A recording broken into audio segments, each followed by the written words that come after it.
అందరికీ నమస్కారం. నేను మీ డాక్టర్ శాంతిప్రియ. ఇవాళ మనం మాట్లాడకపోయే టాపిక్ ఏంటంటే ప్రెగ్నెన్సీలో ఎసిడిటీ ఎందుకొస్తుంది? దీన్ని మనం హార్ట్ బర్న్ అని కానీ, రెట్రోస్టెనల్ బర్నింగ్ అని కానీ అంటూ ఉంటామన్నమాట. యూజువల్గా ప్రెగ్నెన్సీ అయిన లేడీస్లో ఈ సమస్య ఎందుకు వస్తుందంటే వాళ్ళకి నోరు బాగలేకపోవటం వల్ల ఏం చేస్తూ ఉంటారంటే ఊరగాయలు, పచ్చళ్ళు ఇలా వాటిని వేసుకొని కలుపుకొని తినేస్తూ ఉంటారు. లేదా ఉత్త ఊరగాయ ముక్కని నోట్లో పెట్టుకొని తిరుగుతూ ఉంటారనమాట.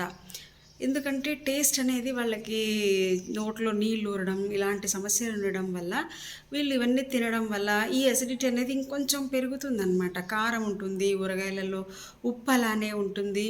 సో ఇవి తినడం వల్ల ఏమైపోతుందంటే ఎసిడిటీ వచ్చేస్తుంది అనమాట. దానివల్ల ఏం తిన్నా కూడా కడుపులో మంటగా ఉండటం, అరగకపోవటం, గొంతులోనే ఉన్నట్టు ఉండటం, ఇలాంటి సమస్యలు ఫీల్ అవుతూ ఉంటారనమాట.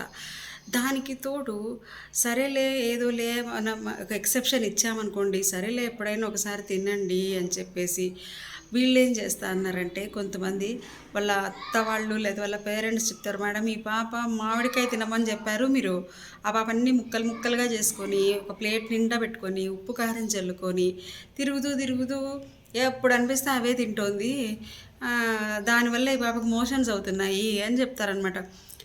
అదే మరి అతివృష్టి అనావృష్టి అంటే తినమని చెప్తే ప్రెగ్నెన్సీలో ఏదైనా కూడా మితంగానే తినాలి.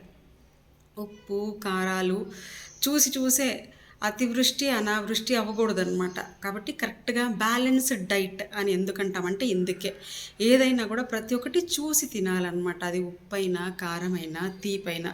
ఒకవేళ మనకు ఏదైనా తినేటప్పుడు పడలేదనుకోండి, వాటిని కొన్ని రోజులు ఆపేయడమే మంచిది. దాని తర్వాత మనకి తిన్నప్పుడు ఏం సమస్య రాకుండా ఉన్నప్పుడు నార్మల్గా కంటిన్యూస్గా తినచ్చు. సో ఇట్లాంటి కేర్ తీసుకున్నాం అనుకోండి, యూజువల్గా మనం ఎసిడిటీ ప్రాబ్లమ్స్ నుంచి మనము చాలా వరకు ఉపశమనం పొందొచ్చు అనమాట. సో కొత్తగా తల్లైన అమ్మలు జాగ్రత్తగా తినండి. ఈ ఎసిడిటీని చూసి భయపడొద్దండి.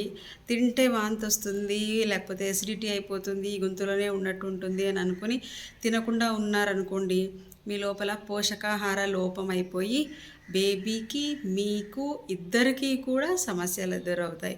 సో దానికి తోడు ఈ వామిటింగ్స్ టైంలో ఏమవుతుందంటే వీళ్ళు వాటర్ కూడా సరిగ్గా తాగరు.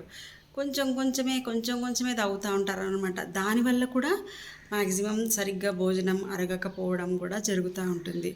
సో మీరు కొంచెమైనా అప్పుడప్పుడు వామిటింగ్స్కి కానీ ఎసిడిటీకి కానీ భయపడకుండా సరైన మెడికేషన్స్ తీసుకుంటూ మీరు మంచి పౌష్టికాహారం తీసుకున్నారంటే ఆరోగ్యవంతమైన బిడ్డను మీరు కనగలుగుతారు.